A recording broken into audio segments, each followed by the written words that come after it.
Assalamualaikum warahmatullahi wabarakatuh. Bismillahirrahmanirrahim. Apa kabar teman-teman hari ini? Berjumpa di pertemuan kedua. Mohon maaf, maksudnya di jam kedua dengan mata kuliah bermain dan permainan. Nah, teman-teman, kita memasuki pertemuan yang pertama untuk mata kuliah ini tentang pentingnya bermain dan permainan di PAUD. Nah, jika kita berbicara tentang pentingnya, berarti kita akan menemui sebuah alasan kenapa kita harus bermain dan permainan untuk pendidikan anak usia dini. Next. Nah, anak usia dini belajar melalui bermain. Kenapa sampai bermain itu penting bagi anak? Karena bermain itu adalah belajar bagi anak. Makanya ketika mendengar kata bermain di taman kanak-kanak harus berisikan tentang belajar, dan bermain itu belajar bagi anak. Selanjutnya, ini ada sedikit kutipan dari Glenda. Kenapa harus bermain? Nah, playing is one of the most important activities in young children's life. Kita lihat. Nah, karena bermain itu adalah salah satu bagian terpenting dalam kehidupan anak usia dini. Kemudian bagi anak usia dini, bermain adalah pekerjaan mereka, dan anak-anak belajar tentang dunianya itu melalui permainan mereka.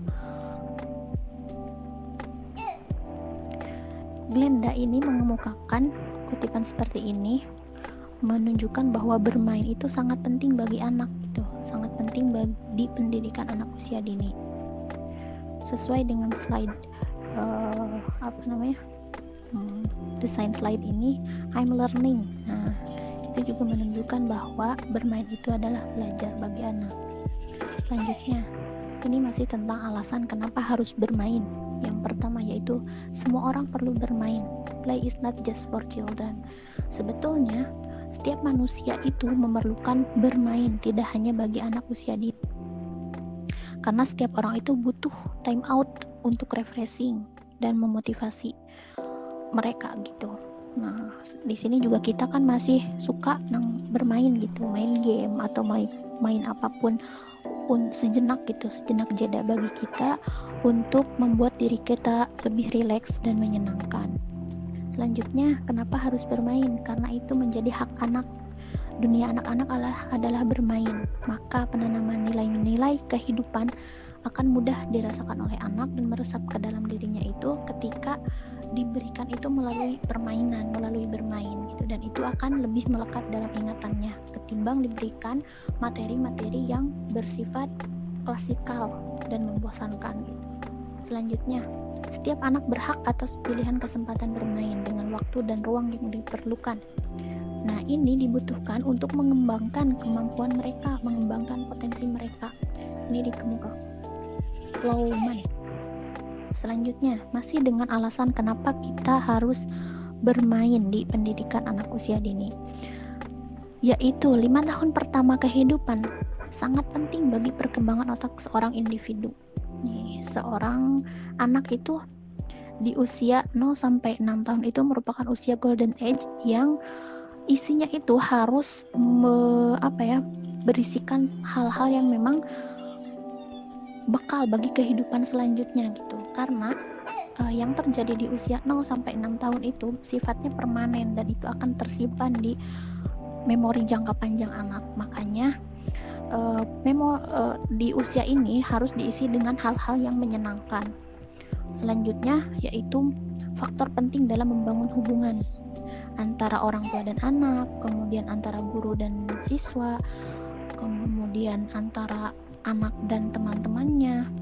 Nah, dibangun dengan bermain karena bermain itu aktivitas yang menyenangkan sehingga dapat membantu untuk pengembangan sosial, fisik, intelektual, kreatif, dan emosional seorang anak.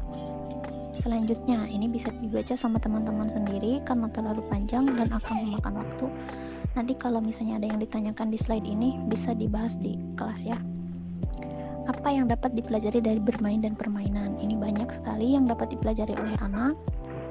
lebih luas, kemudian bisa memecahkan masalah, karena dalam bermain, terutama permainan, itu terdapat aturan-aturan yang harus mereka ikuti gitu.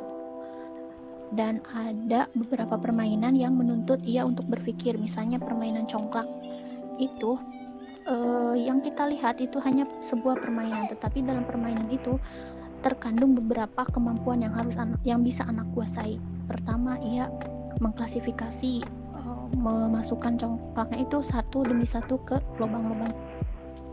Akan mengenal konsep menabung dari sebuah permainan congklak. Selanjutnya, apa itu bermain? Nah, bermain merupakan kegiatan yang dilakukan oleh anak secara sendiri maupun bersama orang lain untuk memperoleh kesenangan. Nanti teman-teman di materi selanjutnya akan mengenal bermain anak sendiri itu dinamakan apa, dan kalau bersama orang lain itu dinamakan apa. Kalau sendiri itu biasanya dinamakan dengan solitary play, atau kalau dengan orang lain itu cooperative play. Nanti kita bahas lebih lanjutnya di kelas ya.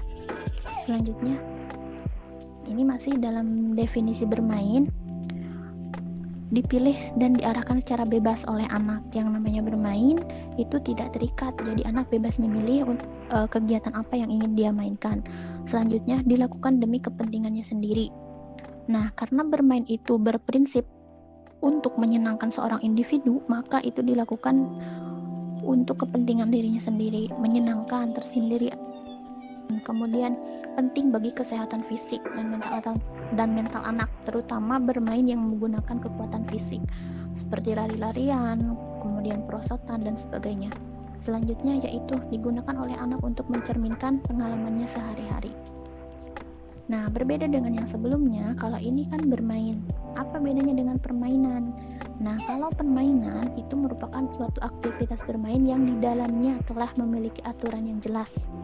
Aturan ini telah disepakati oleh pemain sebelum permainan itu dilakukan. Misalnya permainan sondah, teman-teman mengetahui ada permainan tradisional namanya sondah. Nah, di dalam sondah itu telah ada aturan-aturan tertentu yang harus diikuti oleh para pemain. Kalaupun tidak diikuti, berarti dia tidak bisa mengikuti permainan tersebut. Nah, beda dengan bermain. Kalau bermain itu namanya juga free play. Kalau free play itu dia tidak terikat oleh aturan gitu, bebas bermain pasir atau bermain apa itu bebas, tidak terikat oleh aturan. Selanjutnya, nah ini yang terakhir, yaitu teman-teman bisa memberikan 10 contoh permainan tradisional yang cocok digunakan untuk pembelajaran di pendidikan anak usia dini.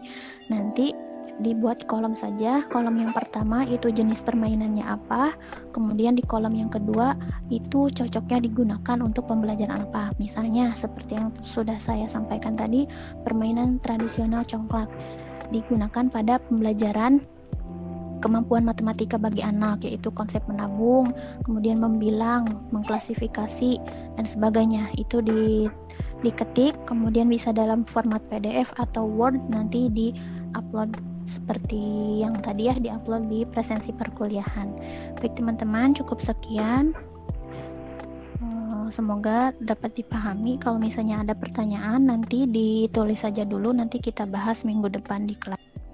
Ya, terima kasih. Wassalamualaikum warahmatullahi wabarakatuh.